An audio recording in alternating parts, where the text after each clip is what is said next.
Halo minasan, ketemu lagi barengan gue Ikram Afro di channel YouTube ini.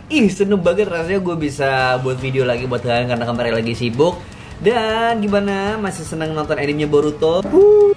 Manganya lebih seru dibandingkan animenya dong. Tapi gak apa-apa ya. Kali ini, di video kali ini spesial banget. Gue pengen ngebahas tentang 7 ninja dengan mode Sage terkuat ya. So, buat kalian yang penasaran, tonton video ini sampai habis. Tapi jangan lupa di subscribe ya, sebagai bentuk dukungan. Semoga bisa tembus 100k subscriber ya. Mohon supportnya buat teman-teman, bantu subscribe dan juga di komen. Dan kalau perlu di share di setiap videonya ya. Kalau gitu langsung aja kita mulai 7 ninja dengan mode Sage terkuat di serial Naruto sampai dengan Boruto. Di urutan ke-7 ada Minato atau Hokage keempat yang merupakan ayah dari Naruto ya. Sebagaimana kita tahu memang di serial Naruto dari kecil sampai Shippuden itu nggak terlalu banyak ngebahas tentang jutsu-jutsu hebatnya dari Minato sampai akhir di Naruto Shippuden ketika perang dunia keempat akhirnya muncullah ya Minato ataupun Hokage keempat ini. Mungkin di spoiler-spoiler sebelumnya hanya diilustrasiin gimana pertarungan Raikage ngelawan Minato, betapa cepatnya dia.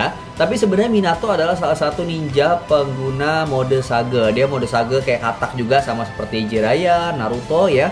Cuman dia belum sempurna atau belum bisa mengendalikannya karena memang di pertarungan selama dia hidup gak pernah gunain ya, balik lagi karena dia belum menguasai. Nah, ketika dia mengeluarkan mode Sage di serial Naruto di Shippuden di perang dunia keempat, menurut gue nggak terlalu ada perubahan signifikan dari segi pertarungan karena ya nggak terlalu hebat-hebat amat ya, balik lagi karena memang Minatonya belum menguasai jutsu itu. Jadi menurut gua, nah itu alasan gua kenapa Minato masuk di urutan ke-7 sebagai ninja terkuat yang bisa mengendalikan atau menguasai mode Sage. Gimana pendapat kalian? Komen di bawah. Di urutan ke-6 ada salah satu ninja terpercaya dari tangan kanannya Orochimaru ya, atau salah satu dari 3 Sannin besar. Dimana yang satu ini adalah orang yang membelot dari Orochimaru, sebagaimana kita tahu bahwa dia adalah Kabuto teman-teman ya. Bisa dibilang Kabuto akhirnya bisa mengaktifkan mode Sage dari ular ya, atau dari selnya si Orochimaru. Tapi menurut gue pribadi, kenapa Kabuto masuk di urutan ke-6? Karena menurut gue mode Sage dia nggak terlalu kuat-kuat amat ya. Karena mode Sage dia tuh kelihatan ketika di perang Shinobi keempat, dia dimana dia menghidupkan ninja-ninja hebat melalui Edo Tensei, dan salah satunya yang cukup merepotkan pastinya adalah Uchiha Madara ya kan. Tapi ketika pertarungan ngelawan Itachi dan Sasuke, dibilang Sasuke sama Itachi nggak terluka parah-parah amat ketika bertarung sama Kabuto. Jadi gue nggak tahu nih memang Kabutonya lemah atau memang kalah jumlah karena ngelawan Itachi dan juga Sasuke. Pendapat kalian silahkan komen di bawah. Dan menurut gue juga konsep mode Sage yang gue tahu, maaf kalau salah, setahu gue ya, bahwa semakin ninja memakai mode Sage dan dia mirip dengan hewan, itu sebenarnya semakin jauh dia dari kata sempurna ya. Kayak Jiraiya sedikit lah hidungnya agak gede ya kan. Naruto full nggak ada perubahan di bentuk fisiknya ya kan. Sedangkan di Kabuto perubahannya cukup banyak, ada tanduk, ada sisik dan kulit.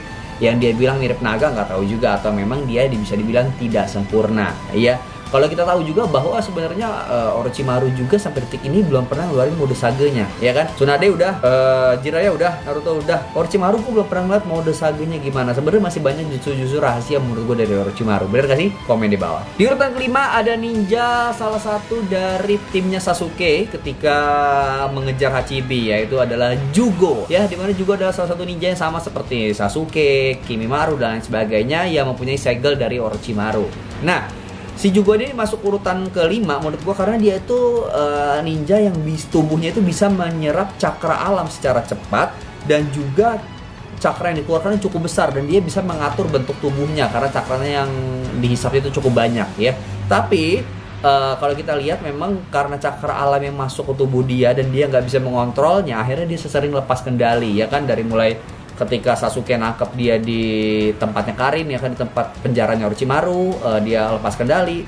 Ketika di serial Boruto juga dia lepas kendali ketika dia ngelawan Konohamaru. Jadi menurut gua dia mempunyai kekuatan atau respon cepat tubuhnya untuk menghisap cakra alam tanpa harus merubah fisiknya yang mungkin agak sedikit aneh ya. Tapi menurut gue ini alasan kenapa dia masuk di urutan kelima. Oke? Di urutan keempat ada Jiraiya ya. Sebagaimana kita tahu, ini adalah orang yang kita idolakan kalau lo ngikutin ataupun pencinta Naruto. Tapi gue memasukkan dia di urutan keempat bukan karena gue suka sama Jiraiya, tapi gue punya penilaian bahwa dia adalah satu-satunya mode Sage menurut gue yang bisa membuat ya pengguna Rinnegan kewalahan ya. Salah satunya adalah Pain, dimana ketika Jiraiya datang ke desanya Pain, ke negeri hujan, mereka bertarung.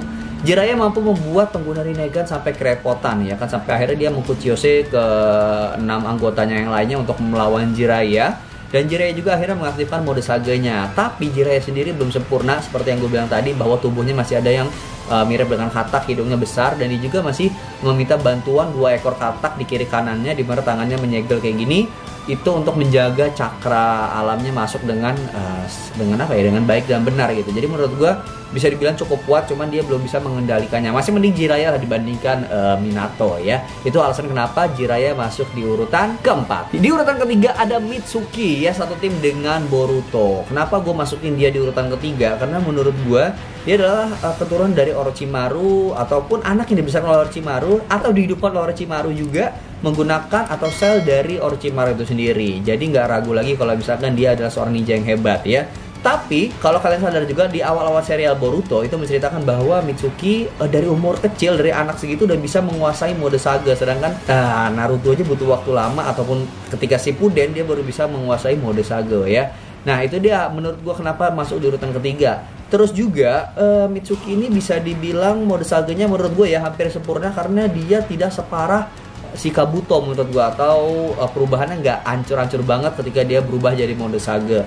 Terus juga ketika dia ngelawan salah satu klan Otsuki, kalau lo ngeliat di perang Shinobi di Naruto The Movie yang ketika cakranya diambil, si anggota Otsuki bilang cakramu cukup menarik, aku akan mengambilnya ya. Jadi menurut gue itu bisa dikatakan bahwa dia adalah salah satu ninja kecil yang sudah bisa menguasai mode Sage ya, keturunan dari bapaknya. Tapi gue masih penasaran sampai sekarang beneran kekuatan Orochimaru itu fullnya belum kelihatan fullnya sih menurut gua. Ketika perang dunia Shinobi keempat aja dia cuman ngedotin Seiyukage ke 1, 2, 3, 4 doang. Jadi menurut gua Orochimaru tuh masih punya jurus-jurus lainnya, apalagi dia bisa menguasai jurus-jurus terlarang ya kan. Nah itu alasan kenapa dia masuk di urutan ketiga.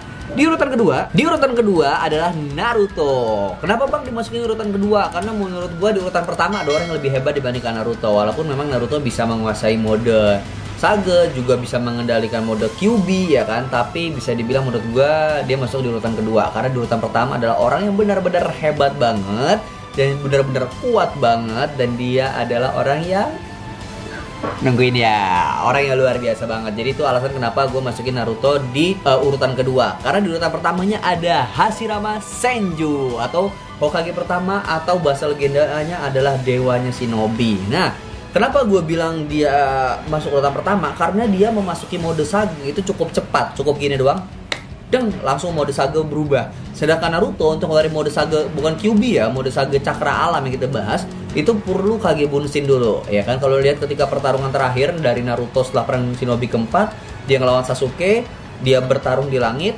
Kurama nyumput di bawah gunung, dan dia berubah jadi mode Sage. Jadi memang butuh waktu. Sedangkan Hashirama langsung gini doang, buat segel, langsung cakra alamnya itu keisap dan dia bisa mengendalikannya. Ditambah lagi memang Hashirama bisa menangkap QB dengan tangannya sendiri, menyegel QB. Ya itu menurut gua alasan kenapa Hashirama Senju sampai detik ini masih dibilang ninja terkuat sampai saat ini, yang mungkin belum bisa dilampaui oleh Naruto, dan juga bahkan Selan juga masih jadi perebutan karena memang regenerasinya sangat luar biasa. Nah itu dia 7 ninja dengan mode Sage terkuat versi gua. Kalau menurut kalian sendiri gimana, silahkan komen di bawah ya, dan gua bakal bacain komentar kalian. Oke, jangan lupa komentar, nanti gua bakal bacain di video selanjutnya. Oke, gue mau bacain komentar di video sebelumnya, spoiler Boruto chapter 49 yang sebentar lagi bakal rilis ya. Ada Exial GG, mantep bang, gak kayak si Boruto Chunel dan mereka yang lain-lain lah yang memprediksinya di luar akal. Sasuke jadi Otsutsuki lah, baru denger nih gue ya, apalah ketua Otsutsuki lah. Tapi kalau lo mantep bang, masuk akal sih prediksi lo, terus pembawaan lo mantap, tetap semangat. Yosh, thank you. Ada Rakyat Jelata TV channel, semangat bang, dikit lagi 100k, mohon bantuannya. Kalau misalkan gue minta subscribe bukan sebagai apa ya, kalau subscribe gue makin banyak itu semakin jadi motivasi gue lebih rajin lagi buat video. Jadi itu alasan gue kenapa minta bantuan kalian untuk support, sebagai motivasi gue untuk lebih semangat lagi, oke? Terus ada Sabrul SR, bang giveaway parfum, insyaallah doain nanti bakal gue buat giveaway. Cobaan pantengin ya di TikTok gue dan juga Instagram gue, pantengin aja Ikram Afro ya, di follow. Muhammad Fikri Rahman katanya ya, yeay akhirnya ditunggu-tunggu datang juga. Gue pingin nangis kenapa? Kan gue gak ngapa-ngapain dong. Wah sampai segitunya tahu, kawaii desu. Jijik ya. Ada Aditya Sasmi. Kira-kira para Hokage terdahulu bakal di Tensei nggak? Menurut gua nggak sih, karena akan sedikit jenuh sih kalau misalkan udah di Boruto kebanyakan di Tensei lah di serial Naruto akhir. Terus sekarang Naruto dibuat enough lah, terus jadi Tensei menurut gue nggak banget sih, ya. Ya udah gue bahas semua tadi sesuai dengan judulnya 7 ninja terkuat mode saga, dan gue udah bacain segelintir komentar kalian. Gue mau ucapin terima kasih juga buat kalian yang udah mau komen tuh, apresiasi banget. So jangan lupa dibantu subscribe sebagai bentuk support gue, semoga bisa tembus 100k. Alhamdulillah, amin ya Allah. Dan semoga Instagram gue juga bisa tembus 250 follower. Mohon teman-teman juga bantu follow ya sebagai bentuk support. Gue Ikram Afro pamit, jangan lupa di komen. See you and bye bye. Dadah. Tungguin beberapa hal lagi chapter Boruto episode 49 ya.